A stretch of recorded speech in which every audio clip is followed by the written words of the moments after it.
I am Samantha Reynolds, 29, and I have always been the family disappointment. My lavish wedding day came and went without my parents bothering to show up, not even a text. For years, I was invisible to them because I chose my own path. Then I landed a breakthrough that changed my career forever, and with my first real money, I bought myself a Porsche 911 Carrera S. Suddenly, my parents remembered I existed. Funny how $135,000 worth of German engineering made me visible again after all those years of silence. Before I dive into how my parents suddenly remembered I existed after seeing my Porsche, make sure to like this video and subscribe. Are you watching from a loving family or one that measures love in dollar signs? Let me know in the comments below. Growing up in the Reynolds household meant navigating a minefield of expectations. My parents, Richard and Eleanor Reynolds, built a real estate empire from the ground up before I was born. Our five-bedroom colonial in Boston's wealthiest suburb came with an unspoken family motto: appearance is everything. I remember my mother laying out designer outfits for my first day of kindergarten. Samantha, the Montgomery children will be in your class. Their father is a state senator, she explained while adjusting my pearl hair clip. I was 5 years old and already being groomed for strategic friendships. My older brother Jason took to this world naturally. 4 years my senior, he was the golden child who sailed through the right prep schools, joined the right clubs, and eventually attended Harvard Business School just like our father. I tried to follow the blueprint at first, desperate for the approving nods my brother received so effortlessly. But computers called to me from an early age. While other girls received dolls and tea sets for Christmas, I begged for circuit boards and programming books. My father reluctantly bought me a computer when I was 12, assuming it was a phase. Just make sure you keep your grades up in subjects that matter, he said, patting my head dismissively. By high school, the tension was building. My parents enrolled me in cotillion classes and expected me to attend debutante balls, but I was spending my nights coding and building websites for local businesses. When I won the state science fair with a program I designed, my parents skipped the ceremony for a charity gala. Science fairs don't get you into the right social circles, Samantha, my mother explained later. The real breaking point came during my senior year. I had been accepted to MIT for computer science, my dream school. The same week I received an acceptance to my father's alma mater for pre-law. There was no question in my parents' minds about which path I would choose. We have already told all our friends you will be following in the family tradition, my father announced over dinner. The Reynolds name has weight in legal circles. But I want to study computer science, I said. I could build something that changes the world. My mother laughed lightly. Darling, women who change the world do it through charitable foundations, not by typing code in some basement. When I stood firm on my decision, my father's face turned that particular shade of red I had learned to fear. If you insist on throwing away the opportunities we have handed you, you can do it without our money. True to his word, they cut me off completely. No tuition, no housing allowance, not even help with books. I left for college with my savings from freelance coding jobs and a determination to prove them wrong. That first semester was brutal. I worked 20 hours a week at a campus coffee shop while taking a full course load of challenging classes. Sleep became a luxury. But for the first time, I was surrounded by people who valued what I could create rather than who my family knew. It was at that coffee shop where I met Ethan Mitchell. He came in every Tuesday and Thursday before his education classes, always ordering the same thing, a medium coffee with room for cream. Unlike the wealthy students who barely made eye contact while ordering, Ethan always asked how my day was going. After weeks of short conversations over the counter, he finally asked me out. Our first date was a walk along the Charles River with coffees I had smuggled from work. I learned he came from a middle-class family in western Massachusetts, his father a high school history teacher and his mother a nurse. They had scraped together enough to help with his tuition, and he worked part-time as a tutor to cover the rest. What struck me most about Ethan was how he talked about his family. There was genuine warmth when he mentioned Sunday dinners and inside jokes. His parents had supported his decision to become a teacher despite the modest salary simply because they knew it would make him happy. They must be really proud of you, I said suddenly, feeling the weight of my own situation. They are, he replied easily. Just like your parents must be proud of you being at MIT. I found myself telling him everything that night, the cutoff, the disappointment, the years of conditional approval. Instead of the pity I feared, he listened with quiet anger on my behalf. Love shouldn't come with a price tag, Sam, he said, using the nickname that would stick. It was the first time I had heard someone articulate what felt so wrong about my upbringing. My academic achievements that first year would have made any parent proud. Dean's List, an internship offer from a leading tech firm, and a research position with a renowned professor. I sent my parents my grades, hoping for some acknowledgement. My mother's response was a brief email. Glad to see you're doing well. Your brother just closed his first major commercial property deal. That summer I stayed in Boston for my internship instead of going home. My parents didn't invite me anyway. The only family member who reached out was my Aunt Maggie, my mother's younger sister, who had similarly defied family expectations by becoming an art teacher. She had always been the black sheep, and now we had something in common. They'll come around when they realize you're building something valuable, she assured me over lunch. And if they don't, that's their loss. I wasn't sure I believed her, but her support meant everything. She helped me find a tiny studio apartment I could afford on my internship salary so I wouldn't have to couch surf between dorm years. By the time I graduated with honors, I had already accepted a position at a promising tech startup in Boston. The salary was lower than what my classmates were getting at established firms, but the equity options were generous, and I believed in what we were building. My parents didn't attend my graduation either.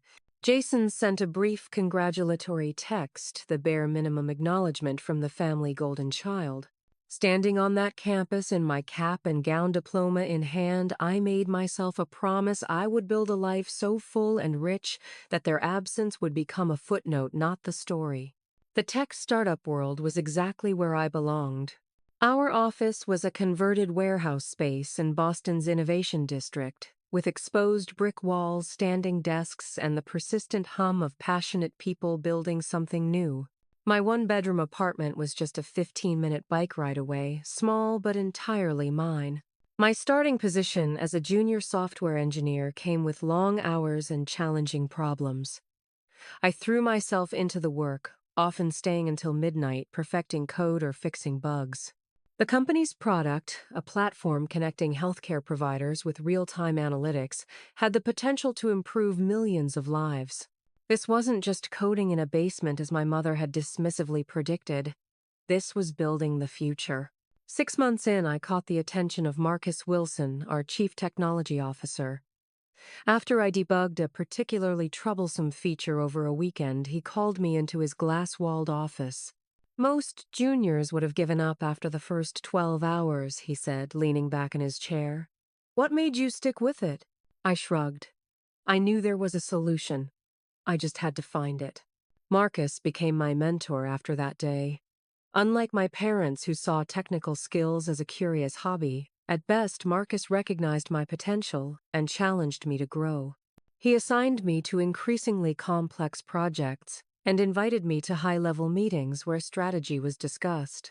You have good instincts, Sam, he told me after I suggested an architectural improvement that saved weeks of development time. Trust them. Trust was something I was slowly learning to rebuild. With Ethan, who was now teaching middle school science and whose patience seemed infinite. With colleagues who valued my contributions. With Zoe, my college roommate turned best friend who understood my family dynamics all too well. Ethan and I had been dating for nearly 4 years when he proposed. We were hiking in the White Mountains, his favorite place since childhood. At the summit, with panoramic views stretching to the horizon, he pulled out a small box. It's not fancy, he warned as I opened it to find a modest diamond set in a simple band. I've been saving since our first anniversary, but teacher's salary. I cut him off with a kiss. It's perfect, I said, meaning it. The ring represented something my parents' wealth never could genuine love without conditions. We planned a spring wedding on a reasonable budget. Ethan's parents insisted on contributing what they could, and Aunt Maggie helped with the rest. The venue was a renovated barn outside the city, rustic and warm. My dress was off the rack but altered to fit perfectly. Everything felt authentically us. 2 months before the wedding, I sent my parents an invitation. I had debated this decision endlessly with Ethan and Zoe. They don't deserve to be there, Zoe argued. But they're still your parents, Ethan reasoned. At least give them the chance. The invitation I mailed was an olive branch. The response was a check for $500 with a note in my mother's perfect handwriting, "Sorry we can't attend. Business commitment in Europe. Buy something nice for your home." No congratulations, no explanation, just a check that felt more like a dismissal than a gift. I cried for an entire evening, then tore up the check. Aunt Maggie held me as I processed this final rejection. "I'll walk you down the aisle," she offered, stroking my hair like she did when I was small. And I promise not to wear anything too artistic and embarrassing. On our wedding day, the sun broke through after a week of rain. I walked down the aisle on Aunt Maggie's arm toward Ethan, whose eyes brimmed with tears. The seats reserved for my parents remained conspicuously empty, but the barn was full of people who had chosen to be there. Ethan's warm, extended family colleagues who had become friends, professors who had believed in me, and neighbors who had watched our relationship grow. During the reception, Ethan's father gave a toast that brought fresh tears to my eyes. "Today our family didn't just gain a daughter-in-law," he said, raising his glass. "Sam, we gained a daughter."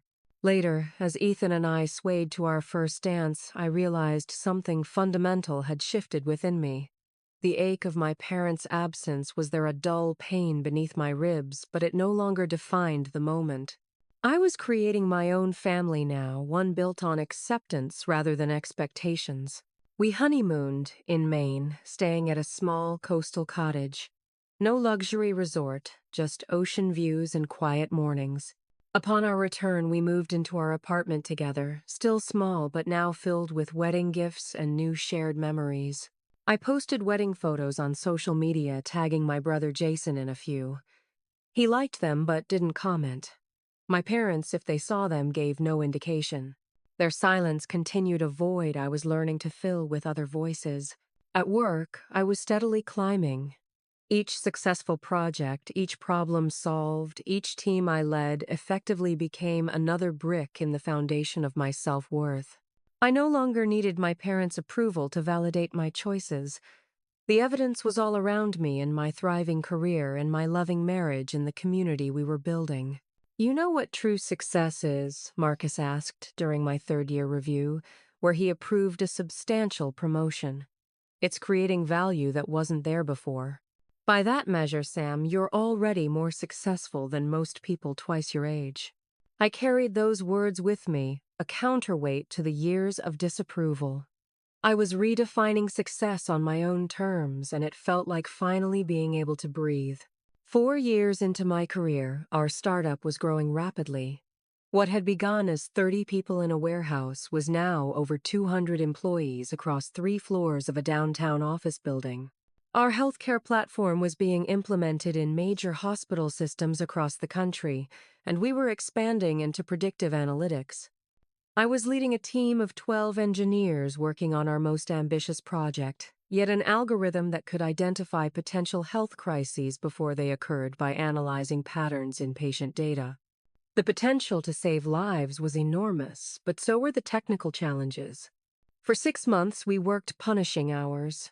I would kiss Ethan goodbye in the dark hours of morning and return home well after he was asleep. My team pushed through countless obstacles, refining testing and optimizing. When we hit seemingly insurmountable problems, I would remember my father's dismissive attitude toward my chosen field and work even harder. During this intense period, I found an unexpected ally in Natalie Johnson, a brilliant engineer who had recently joined from a competitor. She brought fresh perspectives to our thorniest problems, and we quickly developed a strong professional rapport. "You know what I admire about you, Sam," she said one night as we shared takeout at 11 p.m., surrounded by whiteboards covered in diagrams. "You never take shortcuts.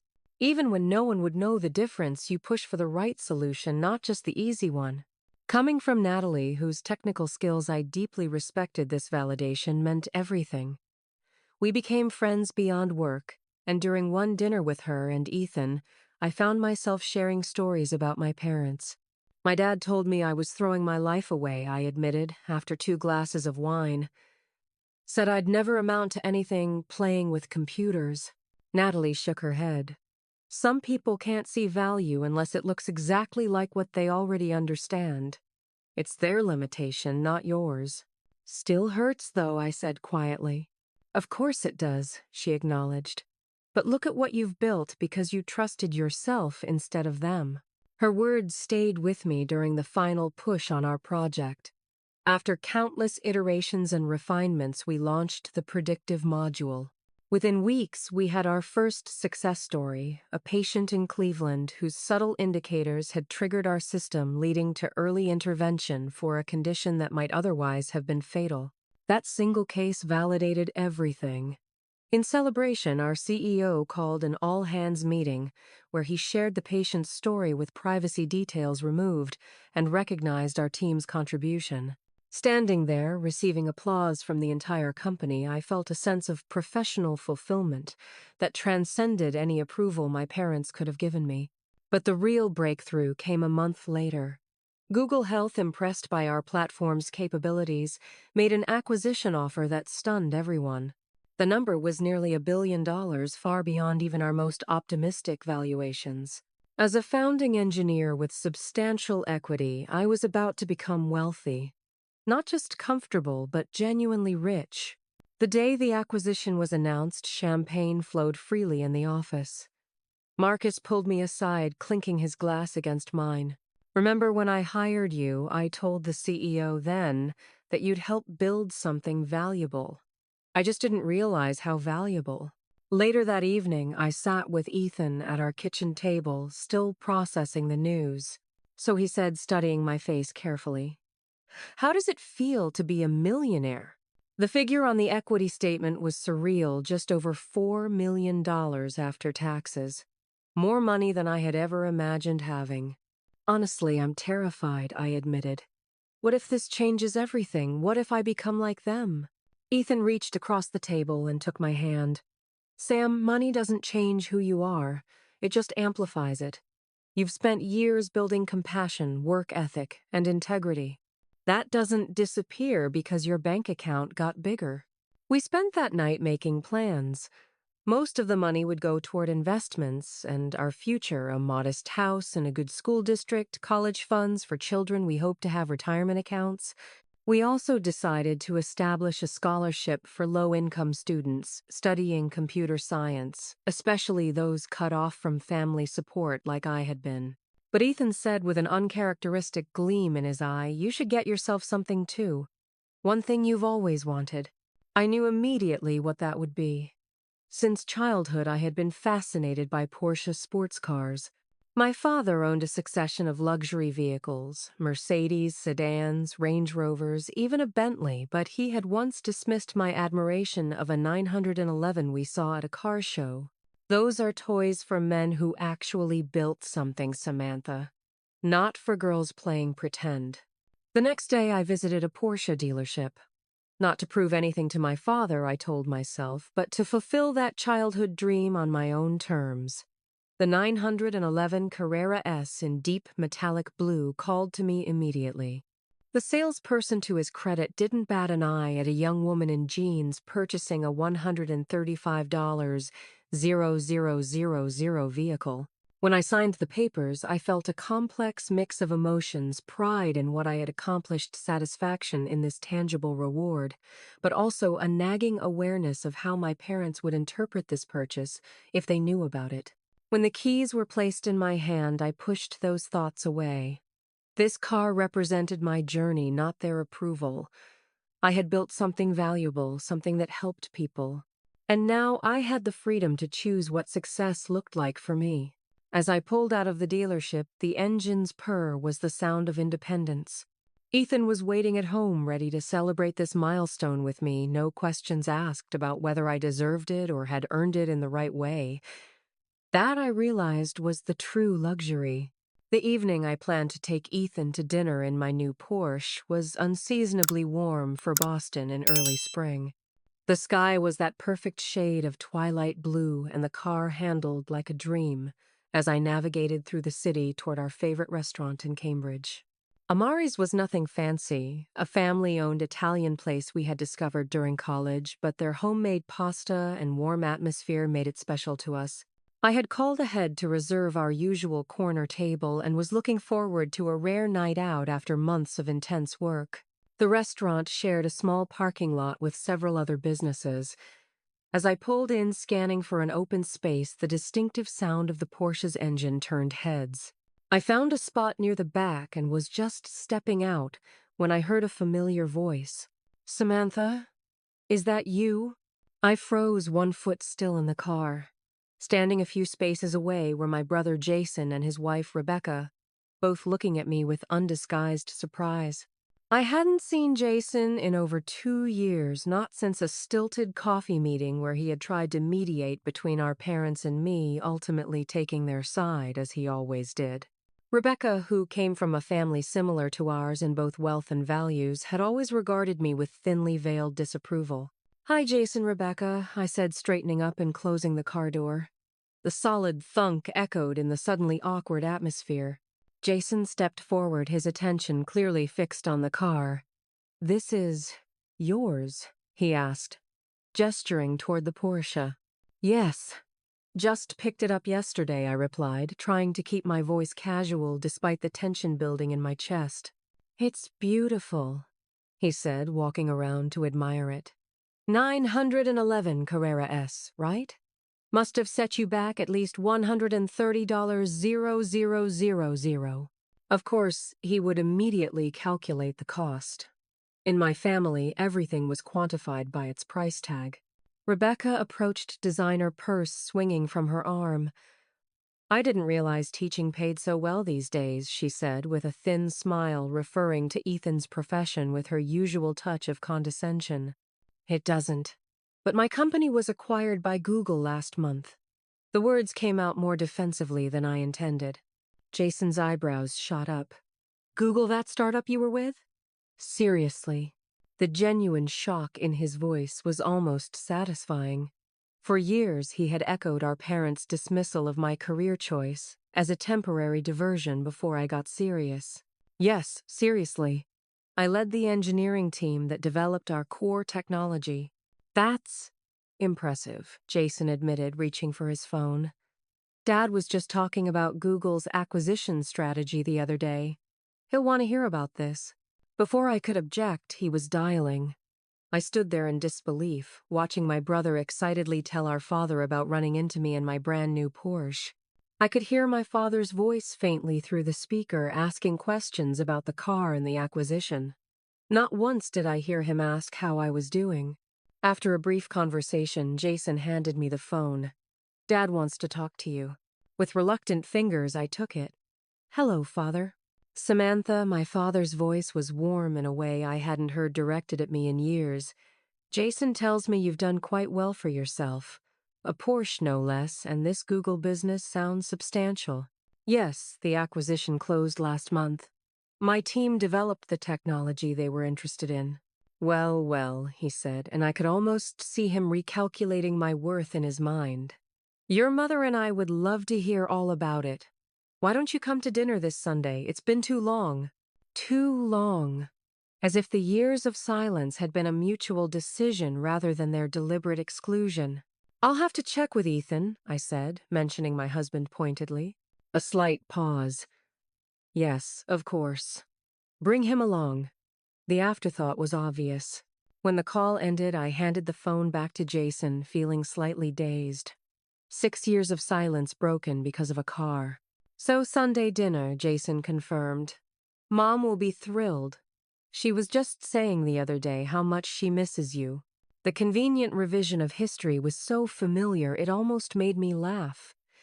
In my family, reality was whatever served the current narrative. I'll let you know, I said noncommittally. I need to discuss it with Ethan. Rebecca, who had been inspecting the car's interior through the window, rejoined us. Beautiful leather, she commented. Though I'm surprised you didn't go for the Cayenne instead. More practical for eventually starting a family. The subtle probe about our childless status after 3 years of marriage was typical. We're not in a rush, I replied evenly. After a few more minutes of awkward conversation, they left for their dinner reservation, but not before Jason snapped a picture of me with the car to show Dad. I stood in the parking lot, keys clutched tightly in my hand, emotions churning. By the time Ethan arrived, he had taken the subway directly from school. I was sitting in the driver's seat, staring blankly ahead. Hey, what's wrong? He asked, sliding into the passenger seat. You look like you've seen a ghost. Several ghosts, actually, I replied, and told him about the encounter. Ethan listened quietly, his face growing increasingly troubled. So after all this time, a car is what gets their attention. Not your wedding, not your professional accomplishments until they came with money, not the fact that you're their daughter and they should love you regardless. Apparently their love comes with a minimum price point, and I finally reached it. I tried to joke, but my voice cracked. Ethan placed his hand over mine. You don't have to go to that dinner. You owe them nothing. I know, I said quietly. But part of me wants to. Not for them, but for me. To face them on my terms now that I have something they respect, even if it's just material success. We sat in silence for a moment, the restaurant forgotten. If you go, I'm with you every step of the way, Ethan finally said. But promise me something. Don't let them make you feel small again. You've built something amazing and not just a bank account. I nodded, starting the engine. The Porsche hummed to life, powerful and responsive. Let's go somewhere else for dinner. I'm not in the mood for Amaris anymore. As we pulled out of the parking lot, I couldn't help but think about how quickly my parents had reappeared once there was something they valued to connect with. Not me, never just me, but what I now possessed. The car that was meant to represent my independence had inadvertently reopened the door to their conditional approval. The question was whether I would walk through that door and on whose terms. Sunday arrived, with an unseasonable chill matching my internal temperature as Ethan and I drove toward my parents' home in Weston. The last time I had visited was Christmas, 6 years ago, before I was cut off for choosing MIT over law school. The sprawling colonial looked exactly the same, immaculate landscaping, imposing facade, not a shingle out of place. Still time to turn around, Ethan offered, as we approached the circular driveway. I shook my head. I need to do this. As we pulled up, I saw my father appear at the front window, drawn by the distinctive sound of the Porsche's engine. He emerged from the front door before I had even parked his eyes, fixed not on me but on the car. There she is, he called out, approaching with unusual enthusiasm. Let me have a look at this beauty. I stepped out, accepting his brief, stiff hug while he continued to admire the vehicle. 0 to 60 in 3.5 seconds, German engineering at its finest? Hello to you too, Dad, I said, the familiar disappointment settling in my chest. He finally looked at me as if just remembering I was there. You look well, Samantha. Success agrees with you. His gaze shifted to Ethan, who was now standing beside me. Eric, good to see you. It's Ethan, sir, my husband corrected with forced politeness, extending his hand. Good to see you too. My mother appeared in the doorway, elegant as always, in a cashmere sweater and pearls. Samantha, darling, come inside. It's too cold to chat in the driveway. She embraced me briefly, the scent of her expensive perfume bringing back a flood of childhood memories. Inside the house was a museum to affluence the same antique furniture, original artwork, and crystal decanters I remembered. We were led to the formal living room where drinks were offered. Scotch Richard, my father asked Ethan, getting his name wrong again. It's Ethan, I corrected sharply. And he doesn't drink scotch. Water is fine, thank you, Ethan said, maintaining his composure. My brother Jason and his wife Rebecca arrived moments later, completing our uncomfortable family reunion. After another round of stilted greetings, we all sat in the living room, perched on furniture too valuable to be comfortable. So my father began swirling his Scotch Jason, Tells us you were part of this Google acquisition. Quite the windfall, apparently. I was more than part of it, I replied. I led the engineering team that developed the predictive analytics system Google wanted. That's why the acquisition happened. And what exactly does this system do? My mother asked, attempting interest. As I explained the healthcare application and the lives it could potentially save, I noticed my father's gaze drifting repeatedly to the window where my Porsche was visible in the driveway. Fascinating, he said when I finished, clearly, not having absorbed the details. The tech sector has certainly created some interesting opportunities. Though real estate remains the foundation of real wealth, of course. Rebecca nodded eagerly. Jason's commercial development project in Seaport just broke ground. The returns will be substantial. And so began the familiar pattern. Every topic I introduced was quickly redirected to Jason's accomplishments or connections relevant to my parents' world. My mother asked no questions about Ethan's teaching career, but spent 10 minutes discussing Rebecca's charity committee work. When we moved to the dining room, the dynamic continued. The table was set with the same formal precision I remembered from childhood, multiple forks, crystal glasses, and name cards placing me between Jason and my father with Ethan, relegated to the far end next to Rebecca. Actually, I said picking up my place card I'd prefer to sit next to my husband. I moved my setting before anyone could object. My mother frowned slightly, but recovered. Of course, dear. Though traditionally we alternate genders. Some traditions need updating, I replied, catching Ethan's grateful glance. Throughout the elaborately catered meal, my father steered the conversation toward financial matters, the stock market property values, tax strategies. Finally, after his third glass of wine, he got to his real agenda. Samantha, now that you have some capital to work with, you should consider diversifying. I know several investment opportunities that would be perfect for someone in your position. I've already made my investment decisions, I said. We're quite happy with our financial planning. But surely you'd benefit from experienced guidance, he pressed.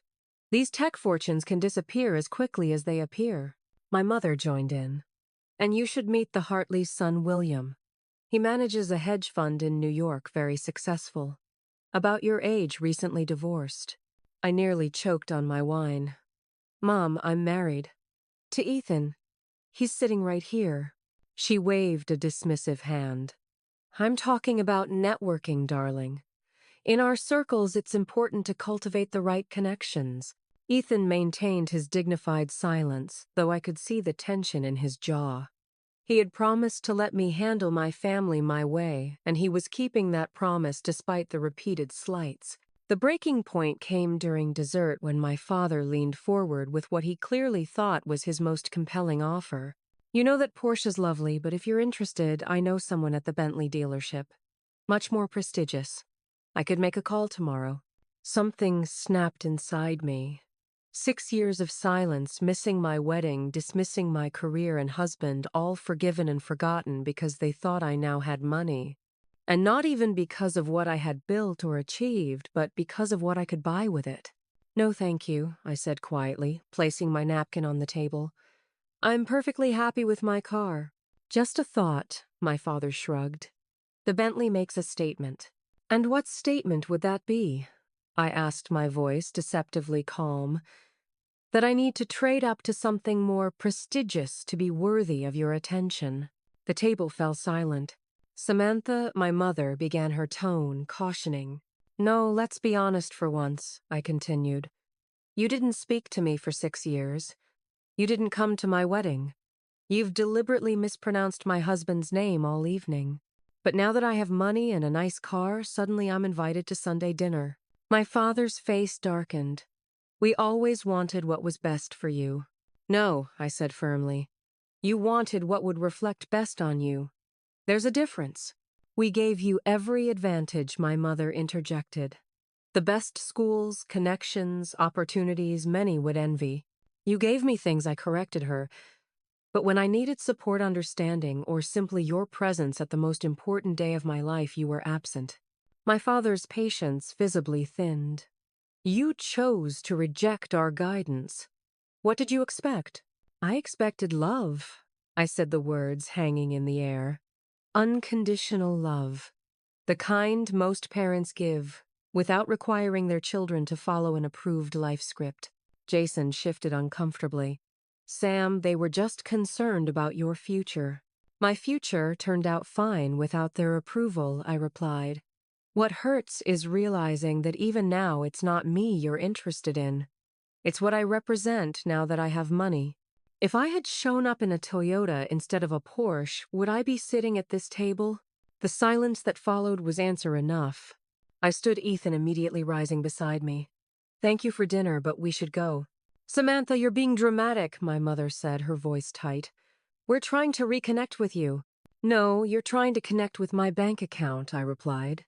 There's a difference. When you're ready to know me, the real me, not just my net worth, you know where to find me. Taking Ethan's hand, I walked toward the door, my father's voice following us. This is exactly the kind of emotional overreaction that made us question your judgment in the first place. I paused at the threshold, turning back to face my family one last time. The best thing you ever did for me was cutting me off. It forced me to build my life on my own terms with people who value me for who I am, not what I own. I looked at Ethan. Let's go home. As we drove away, the mansion growing smaller in the rearview mirror, I felt a complex mixture of emotions, grief for the family relationship. I had never had anger at their transparent materialism, but also a strange sense of liberation. Are you okay? Ethan asked gently. Actually, yes, I replied, realizing it was true. For the first time, I saw them clearly for who they are. And I finally stood up for myself. You were magnificent, he said, squeezing my hand. And for what it's worth, I think the Porsche makes a statement too. What's that? That you don't need their approval anymore. As we drove home through the darkening evening, I knew the confrontation wasn't a true resolution. The pain of conditional love doesn't heal in a single evening. But it was a necessary step in my journey, not just successful on paper, but whole on my own terms. The morning after the disastrous dinner at my parents' house, I woke up feeling emotionally hungover. The confrontation had drained me in ways I hadn't anticipated. Ethan had already left for school, but he'd made coffee and left a note with a simple heart drawn on it, his way of saying he was thinking of me without adding pressure. I called in to work, something I rarely did. Marcus understood immediately. Family stuff is the hardest, he said. Take the day. The code will still be there tomorrow. With unexpected free time, I found myself driving to Aunt Maggie's house in Cambridge. She opened the door in paint-splattered overalls, surprise turning to concern when she saw my face. Rough night, she asked, ushering me inside her colorful, cluttered home, the antithesis of my parents' sterile perfection. Over tea, served in mismatched mugs, I recounted the previous evening. Aunt Maggie listened without interruption, occasionally nodding in recognition. Your mother pulled the same thing with me when my gallery had its first successful showing, she said when I finished. Suddenly, I wasn't the family embarrassment anymore, because my art was selling for decent prices. It lasted until I refused to do a portrait commission for one of her friends. How do you handle it? I asked. The knowledge that their love is so conditional. She set down her mug thoughtfully. I stopped calling it love. That helped. What they offer is approval, and only when you meet certain conditions. Real love is what you have with Ethan, with your friends. It stays present, even when you're not performing to expectations. I just keep thinking I could have handled it better, I admitted. Maybe if I'd been calmer, less emotional. Samantha, she said firmly. You could have scripted the perfect response, and it wouldn't have changed them. They aren't equipped to give what you're looking for. There was something profoundly freeing in her words. For years, I had carried the weight of our relationship's failure, assuming if I had just been better, smarter, more accomplished, more strategic in my choices, they would have loved me properly. But what if the problem wasn't in my actions, but in their capacity? Later that day, after Aunt Maggie had filled me with tea and wisdom, I drove to a park overlooking the harbor. Sitting on a bench watching the boats, I thought about the journey that had brought me here. From the rejected daughter to the successful engineer, from the abandoned bride to the confrontational adult standing her ground. My phone buzzed with a text from Jason. Mom and Dad are pretty upset. Dad says you've changed. I smiled slightly at the understatement. I have, I typed back. That's not a bad thing. After a long pause, I don't agree with how they treated you. For what it's worth. It was the closest my brother had ever come to taking my side against our parents. A small crack in the family, dynamic but significant. Thanks, I replied. That means something. Another pause then, want to get coffee next week, just us. I hesitated then, I'd like that.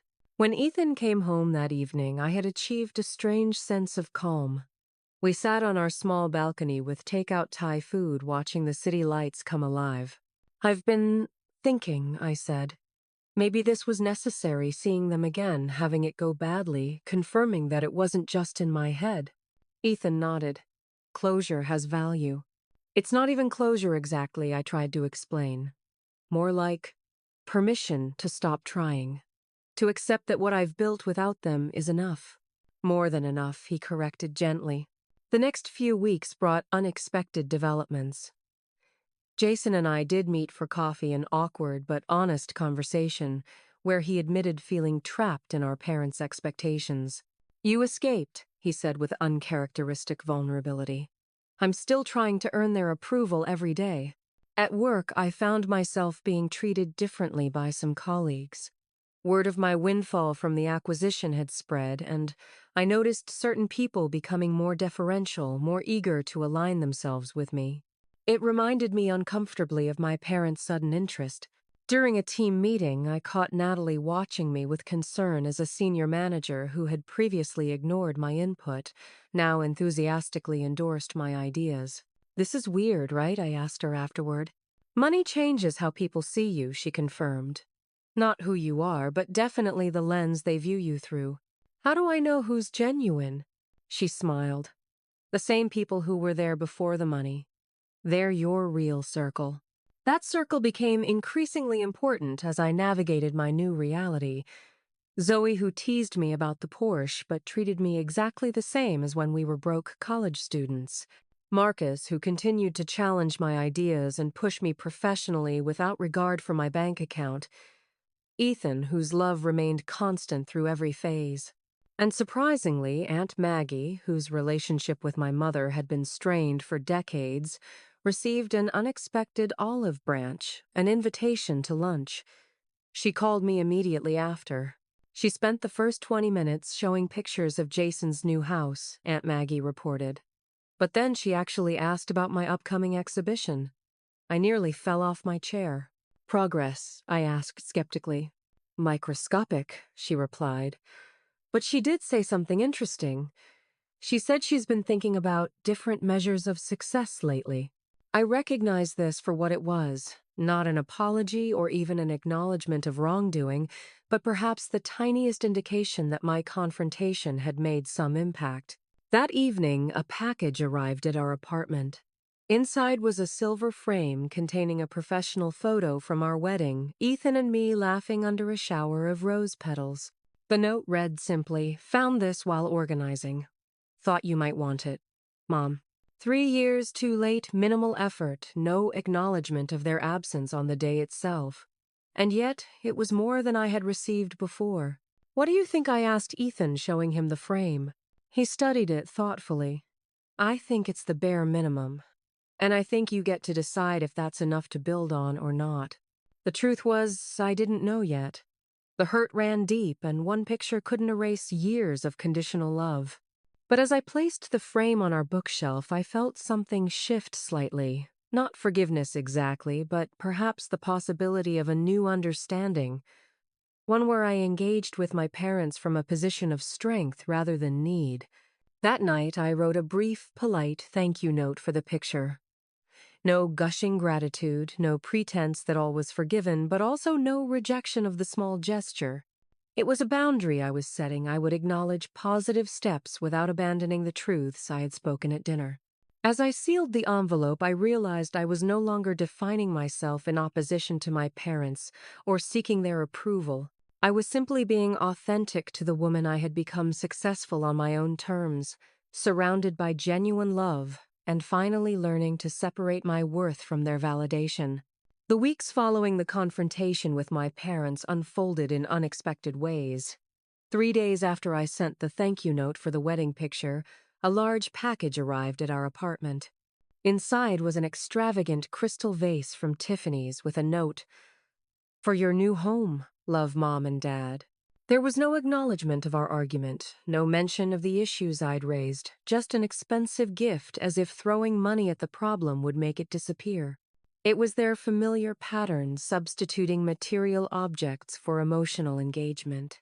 "What do you want to do with it?" Ethan asked, as we stood looking at the vase still nestled in its blue box. I considered it for a moment. "Send it back. With a letter." The letter I wrote was the most honest communication I'd ever sent my parents. It wasn't angry or accusatory, but clear and firm. I explained that while I appreciated the gesture, gifts couldn't replace the connection and understanding I was looking for. I outlined my boundaries, respect for my choices, acknowledgement of my husband, and genuine interest in my life beyond material success. I ended by saying I was open to rebuilding our relationship, but only on these new terms. Ethan read it before I sealed the envelope. "This is really good, Sam.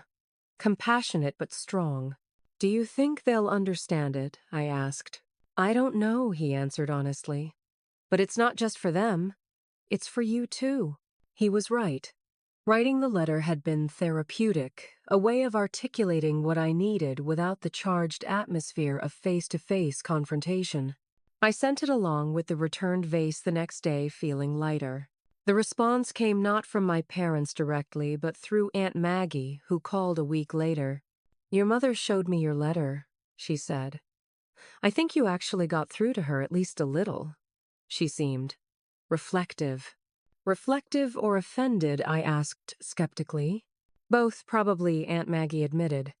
"But she's been asking me questions about you, real questions, not just about your job or bank account. What you were like in college when you stayed with me, what makes you happy." It's new territory for Eleanor. This tentative progress with my parents coincided with other changes. At Ethan's suggestion, I started seeing a therapist specializing in family trauma. Dr.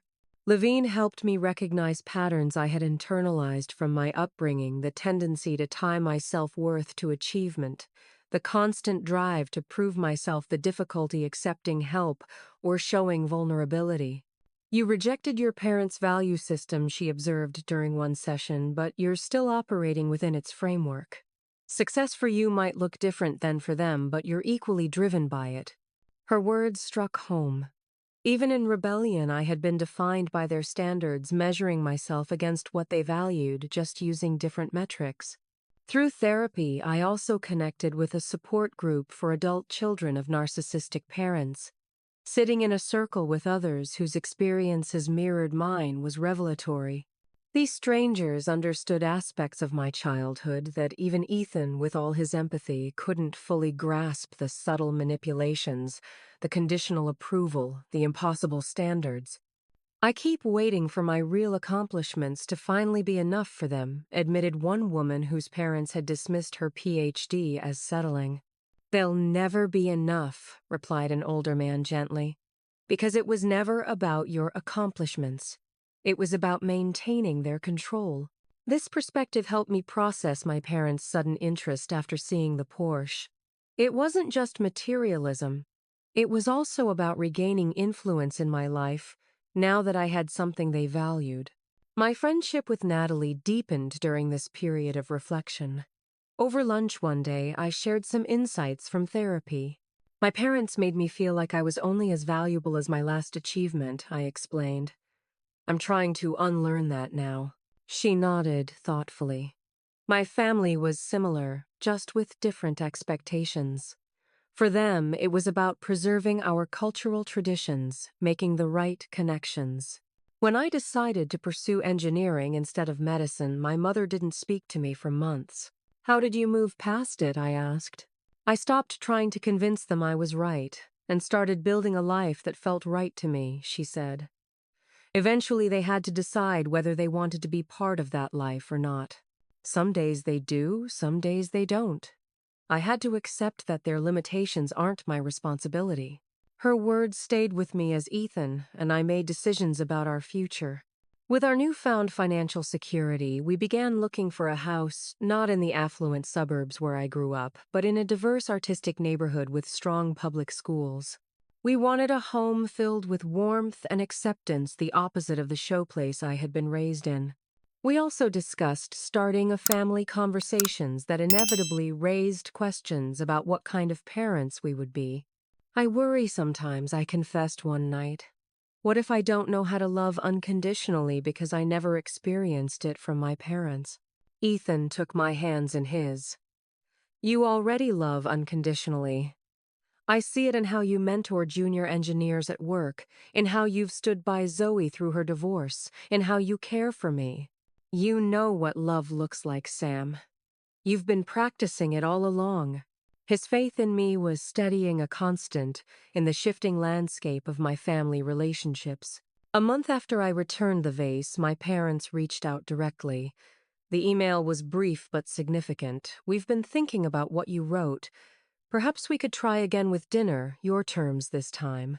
I showed it to Dr. Levine in our next session. What do you want to do? She asked. Part of me wants to try, I admitted. But I'm afraid of being disappointed again. That's a reasonable fear, she acknowledged. But consider this, you're different now. You're approaching them from a place of strength and clarity, not need. You get to decide what role they play in your life, if any. With this perspective, I agreed to dinner, but at a neutral restaurant, just my parents and me, without the additional pressure of Ethan or Jason. Before the meeting, I prepared myself mentally reviewing boundaries with Dr. Levine and planning responses to potential triggers. The dinner itself was awkward but civil. My mother had clearly made an effort asking about my work with genuine interest and actually listening to my answers. My father was more reserved but refrained from dismissive comments. Neither mentioned the Porsche or money directly, though materialistic values still surfaced in subtle ways. We've been thinking, my mother said carefully over dessert, about what you said regarding your wedding. We should have been there. It was a mistake on our part.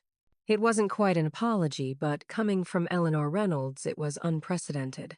Thank you for acknowledging that, I replied, maintaining my composure despite the emotion welling up.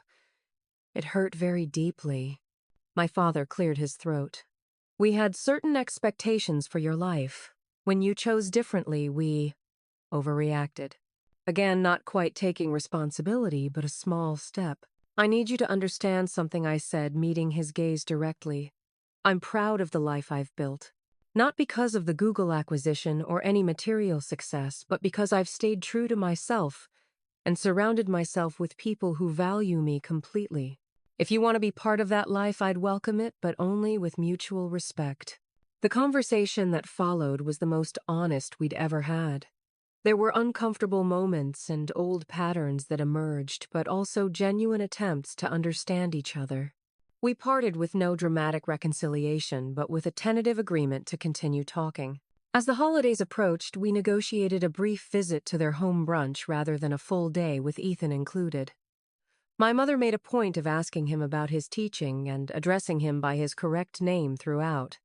My father still talked too much about investments, but made an effort to find common ground with Ethan over their shared interest in history. It wasn't perfect. There were still moments of tension, subtle digs, and misunderstandings. But there was also something new, a willingness to try to see me as I was, rather than as they had wanted me to be. One evening, as Ethan and I drove home from dinner with friends, I realized something significant had shifted within me. I don't need their approval anymore, I said suddenly. I mean, I really don't need it. Not just intellectually, but emotionally. What changed? He asked. I thought about it.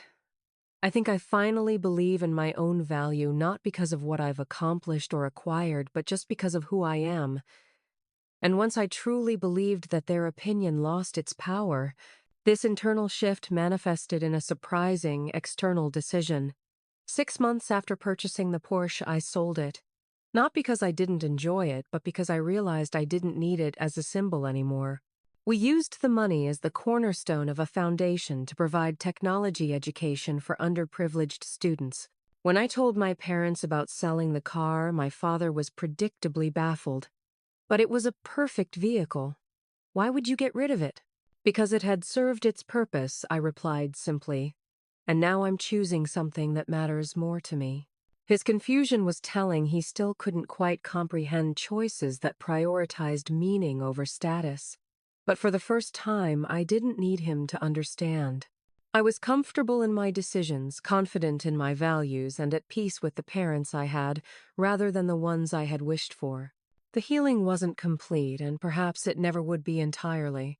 But I had found a way forward that honored both my history and my future, a path of authenticity, compassion, and self-worth that no luxury car could ever provide.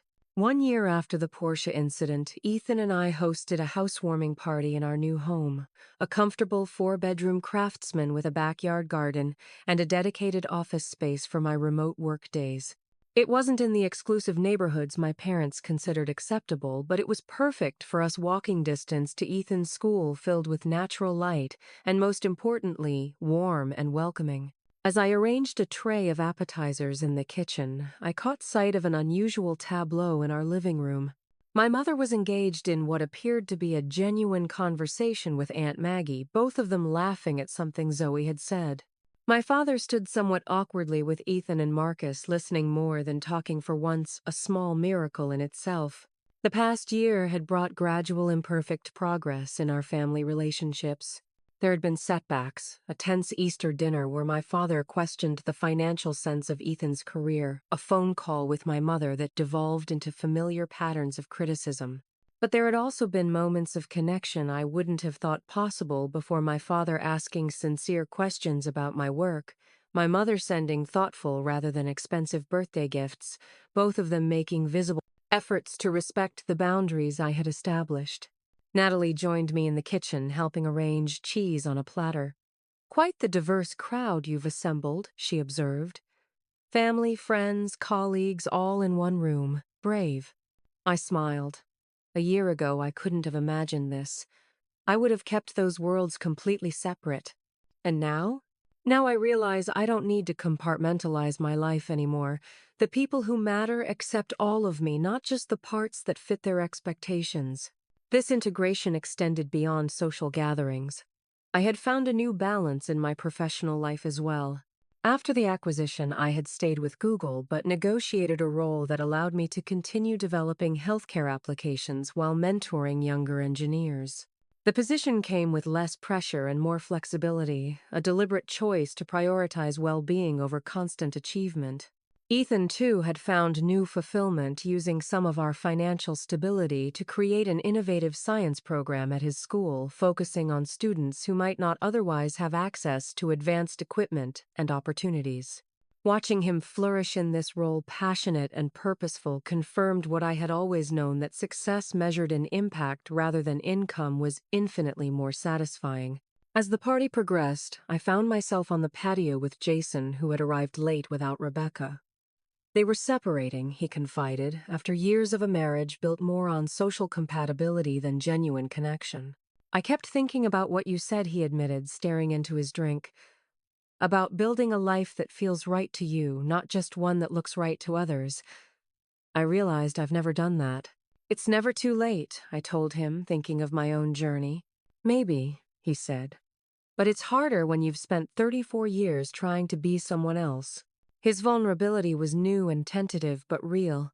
We talked longer that evening than we had in years, discovering common ground that had been buried under family dynamics and divergent paths. Later, as guests began to depart, my father approached me in a quiet moment. "You've built something good here, Samantha," he said, gesturing to encompass the house, the gathering, perhaps even my life as a whole. "Thank you," I replied simply. "It's not what I would have chosen for you," he continued, typical Richard Reynolds, unable to offer an uncomplicated compliment, "but I can see that it suits you." From him, this was significant progress acknowledgement, however reluctant that my choices had merit, even if they differed from his vision. "I'm not trying to win your approval anymore, Dad," I said gently. "But I appreciate that you can see I'm happy." He nodded, uncomfortable with the emotional directness, but making an effort. Your mother and I, we did the best we knew how. I know you did, I said, and meant it.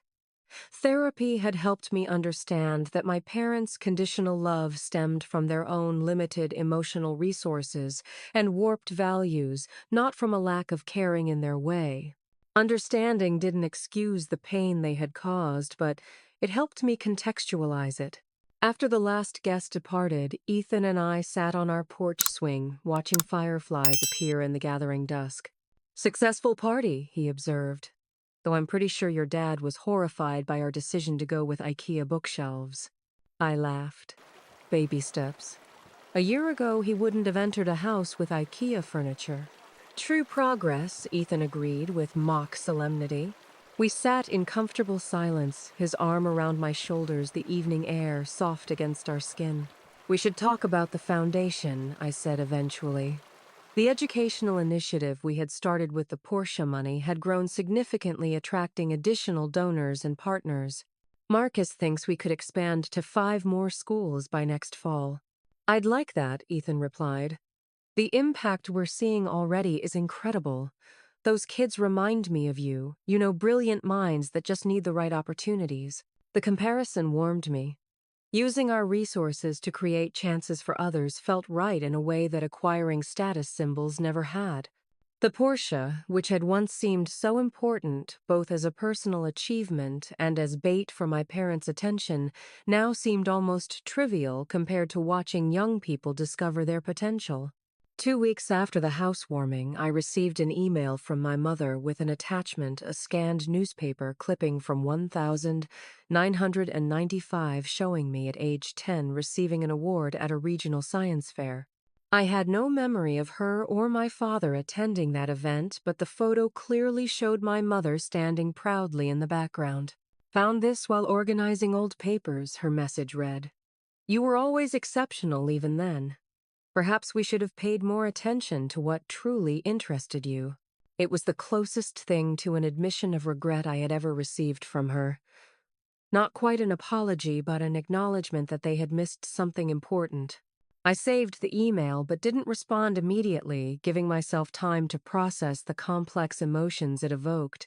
That evening, I pulled out a journal I had started keeping during therapy, turning to a page where I had listed what I had learned from my journey. Reading through it helped center me. 1. True success isn't measured by acquisitions, but by alignment, how closely your life reflects your authentic values. 2. Conditional love teaches the wrong lessons. It trains you to perform rather than to be. 3. The family you create matters more than the family you were born into. 4. Setting boundaries isn't selfish. It's necessary for healthy relationships. 5. Healing isn't linear. It comes in bursts of progress followed by familiar struggles. 6. Forgiveness doesn't mean forgetting or excusing, but releasing the expectation that the past could have been different. 7. Your worth isn't determined by others' ability to see it. 8. Material success amplifies who you already are. It doesn't fundamentally change you. 9. The validation you seek from others is really the acceptance you need to give yourself. 10. Breaking generational patterns requires conscious choice every day. These lessons had come at a high cost, but had ultimately led me to a life of greater authenticity and peace. My relationship with my parents would likely always be complicated, marked by their limitations and my boundaries. But it no longer defined me or determined my happiness. I finally replied to my mother's email with a simple message. "Thank you for sharing this. It means a lot to see that you were there that day. I'd love to hear more about your memories sometime." Opening this door felt right, not out of need or desperation for their approval, but from a place of strength and genuine curiosity. Whatever came next, I would engage with it on my terms, without compromising the hard-won self-worth I had cultivated.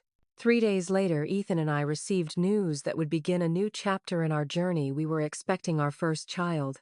As we absorbed this joyful development, I found myself reflecting on the kind of parent I wanted to be: present, accepting, attentive to who our child actually was, rather than who we might want them to be.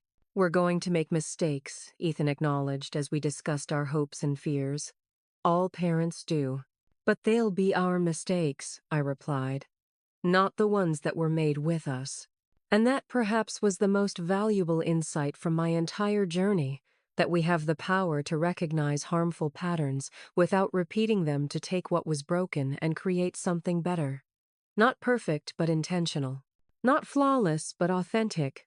The life I had built wasn't defined by a Porsche or a Google acquisition, or even by my parents' belated interest. It was defined by daily choices, to live with integrity, to love without conditions, and to measure success by impact rather than appearance. If you're watching this and struggling with similar family dynamics, know that your worth isn't determined by others' ability to recognize it. The validation you seek externally is really the acceptance you need to give yourself. Have you experienced conditional love from family members? How did you handle it? Share your stories in the comments below.